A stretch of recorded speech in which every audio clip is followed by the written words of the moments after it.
அனைவருக்கும் வணக்கம். என் பெயர் சங்கீதா. ஜெய் ஸ்ரீராம், ஜெய் ஜெய் ஸ்ரீராம். இன்றைய தலைப்பு கல்லை பெண்ணாக்கிய திருவடியின் பெருமை. ராமர் எப்படி அங்கே போகிறாங்க, அந்த கல் எப்படி பெண்ணாக மாறுது அப்படிங்கிறத பற்றி நம்ம பார்க்க போகிறோம். ராமர் தன்னுடைய குருகுல படிப்பெல்லாம் முடிச்சுட்டு தன் சகோதரர்களுடன் அயோத்திக்கு திரும்பி வருகிறாங்க. அதன் பிறகு விஸ்வாமித்திரர் அயோத்தி நாட்டிற்கு வருகிறார். விஸ்வாமித்திரர் அரசரை பார்த்து தான் செய்யும் பூஜைகளுக்கு அரக்கர்கள் இடையூறாக இருப்பதால் ராமரை என்னுடன் அனுப்பிவை அப்படின்ட்டு கேட்குறாங்க. தசரத மன்னன் ராமனையும் லக்ஷ்மணையும் விஸ்வாமித்திரருடன் அனுப்பி வைக்கிறாங்க. விஸ்வாமித்திரர் ராமர் இருப்பதால் தான் பூஜைகளை நன்றாக செய்து முடிக்கிறார். விஸ்வாமித்திரர் தனக்கு தெரிந்த அனைத்து சக்திகளையும் ராமருக்கு சிறப்பு பரிசாக வழங்குகிறார். ராமா, இதை நீ நற்காரியங்களுக்கு மட்டுமே உபயோகிக்க வேண்டும் என்றும் கூறுகிறார். பிறகு விஸ்வாமித்திரர், நான் இங்கு எல்லா இடங்களையும் உனக்கு சுற்றி காண்பிக்கிறேன் அப்படின்ட்டு சொல்கிறாங்க. போகும் வழியில் மிதிலையில் உள்ள சிவதனுசுவை நாம் தரிசனம் பெற்று வரலாம் அப்படின்னு சொல்கிறாங்க.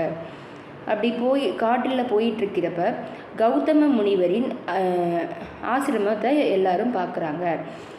கௌதம முனிவரின் ஆசிரமத்தில் ஒரு கற்சிலை ஒன்று இருந்துச்சு. அதை மற்ற முனிவர்கள் எல்லோரும் பார்த்து அக்கற்சிலையை தவறாக பேசுகிறார்கள். அதை பார்த்த ராமன் அக்கற்சிலையின் முன்பு போய் தாயே என்று கூறியவுடன் அக்கற்சிலையில் இருந்து ஒரு ஆன்மா வெளிவந்து, என் பெயர் அகலிகை, என்னுடைய கணவர் கௌதம முனிவர், என்னுடைய கணவரின் சாபத்தால் நான் இச்சாபம் பெற்றேன் என்று கூறுகிறது. ஆனால் நான் ஒரு தவறும் செய்யவில்லை என்று கூறி அன்று நடந்ததை தெளிவாக கூறுகிறாள் அகலிகை. ஒரு நாள் இந்திரன் மாறு வேடத்தில், அதாவது என்னுடைய கணவர் வேடத்தில் வந்திருந்தது எனக்கு தெரியாது.